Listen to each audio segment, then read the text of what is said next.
Good evening, guys. Okay, so latest on more stuff that's going on that's going to affect all of us with the Afghan crisis. First thing I want to touch on here is a lot of you, and there's again videos out here again with the 31 Echo MOS, military occupational specialty, seeing ads for it and everything like that. You know, the what are they calling it now? The internment resettlement specialist. Okay, so the first thing I want to let everybody know, this isn't a new position in the Army. Okay, it is a position that was formerly known as a corrections and detention specialist. So these are the guys that are like in Gitmo or in Leavenworth or things like that. These are basically, the job is a prison guard. Okay, so it's not a new job in the military by any means. So that being said, now I understand where the internment / resettlement specialist name is a little curious. Let's put it that way, I guess, because I can certainly understand where everybody's thinking about our current situation. All right, but I want to give you just another idea for what it is and kind of go into it here. We all know the Border Patrol is significantly shorthanded. All right, so, and we got what, 250,000 people came across the border in July. I mean, I get a kick out of it. You had X amount of people that came in January. There were more in February than in January, more in March than February, more in April than in March, more in May than in April, more in June than in May, more in July than in June. Gee, I wonder what's going to happen in October. We're on pace for something like 2 million people to come across the southern border this year. Yeah, there might be a need for some detention specialists. That's my guess. Not saying I know, but I'm trying to give you something else to think about before everybody jumps off the deep end and thinks this might have something to do with COVID, which is possible. I'm not saying it's not. Okay, but the MOS isn't something new. But that might be a reason why the military is trying to garner more people, because there aren't a whole lot of these guys in the first place. A 31E is not a big pool of candidates in there. And I mean, again, Gitmo, Germany, Leavenworth, whatever it would be, you know, you don't have tens of thousands of these guys in the military in the first place. So, all right, that being said. But then the other part is what we get into with all what's going on in Afghanistan. And obviously this is moving extremely quickly. If anybody watched Potato Joe's speech this afternoon, as usual, he was a national embarrassment. And pretty much the rest of the world has said he's a national embarrassment. There's continuing calls, if you will, for him to resign. There's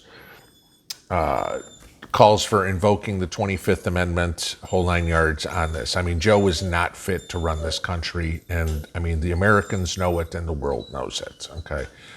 The funny part was the good old hoe-in-chief here came out and said she was the last one in the room when Joe made the decision. So it's like, yeah, congratulations, Kamala. You just admitted that you are equally responsible for the debacle that just happened in Kabul. Okay, so that being it. But here's where the issue comes in, and go back to the 31 Echo deal. You are getting calls like crazy to bring in Afghan refugees, okay? And some of them get downright scary, and you can tell that this is a political move, okay? Of course, we have our normal cast of characters. You've got AOC coming up and saying, for all those who lost, sacrificed, suffered, and served in the last 20 years of war and occupation, the United States has a singular responsibility in extending safe refuge to the Afghan people. No, we don't. Okay. Cori Bush, the complete airhead from Missouri, following the Vietnam War, our country welcomed 120,000 refugees in a single year, yet the U.S. has only taken in approximately 2,000 refugees thus far. We have a duty to save lives, and to do so, we must welcome many, many more refugees as quickly as possible. No, we must not. Okay. Pramila Jayapal, another moron. Okay.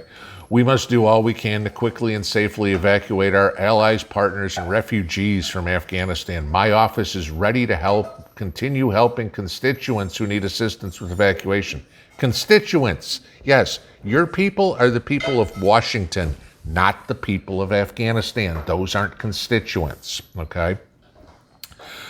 Where it gets real interesting is, and I've got to find this one again here, Ben Ritz, okay, is calling to resettle everybody in Utah, okay? As he puts it, a modest proposal. Utah is a red state with plenty of open federal land, unique sympathies toward refugees, and a compassionate, pragmatic governor. Okay, in other words, a lazy, useless governor. Okay, let's just build a new city there and populate it with 100,000 Afghan refugees who supported our military over the last 20 years. Best case scenario, we save our allies. We build a yes in my backyard oasis out west, and we turn Utah blue with immigrants who love Joe Biden. All those of you that live in Utah, got anything to say about this one? Okay. This is the thing. Do I have sympathy for the Afghan people? Yes. Would I want to live under the Taliban? No. Would I be trying to get the hell out of there? Yes. But let's take a look what happened in Germany with all the Syrian refugees like I talk about. Let's talk about what happened in London with all the refugees that came up there, okay? If you bring enough third world people into a country, eventually your country becomes a third world country. Like I said in this morning's video, the United States is not a landmass. I mean, obviously it is, but that's not what makes the United States. What makes the United States is the people and the way of life and the values and the morals and the culture that we have here. You cannot change that culture and say it's still the United States. If you want to bring in 100, 200,000 Afghanis, great, okay? No problem. If they're willing to assimilate to the way of the United States, willing to, completely discount and never follow Sharia law, fine, perfect, okay? Learn English, do all that sort of stuff, great. What we don't need is what happened in, say, Ilhan Omar's district in Minneapolis, where we shoved a whole bunch of Somalis in there, and the Somalis decided that, gee, we need to make the U.S. more like Somalia.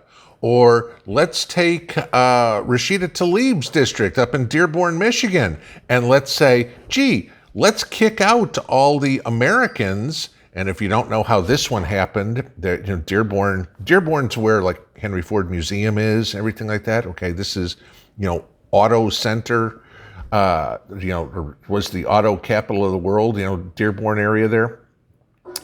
Ford plant, GM plant, everything.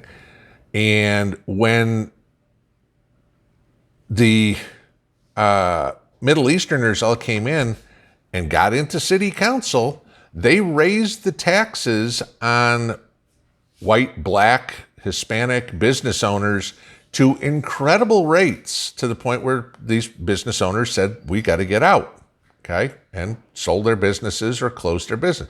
And then they sold the store to, somebody to open up their hookah shop or something like that with tiny little taxes. So they did whatever it took to push the Americans out of the district, all right? That's what's going on. Imagine something like this happening in Utah, all right? I lived in Salt Lake City for a few years, okay? Mormons are very good people. I don't necessarily agree with everything that their religion preaches, but they are good, God-fearing people, very, very friendly, very willing to help people out, okay? I mean, I always said when I lived in, because I moved to Salt Lake from Boston, you want to talk about culture shock. Boston, you get a flat tire on the side of the road, everybody's like this as they're driving by. Salt Lake, you get a flat tire on the side of the road and 3 people stop to see if you need help, okay?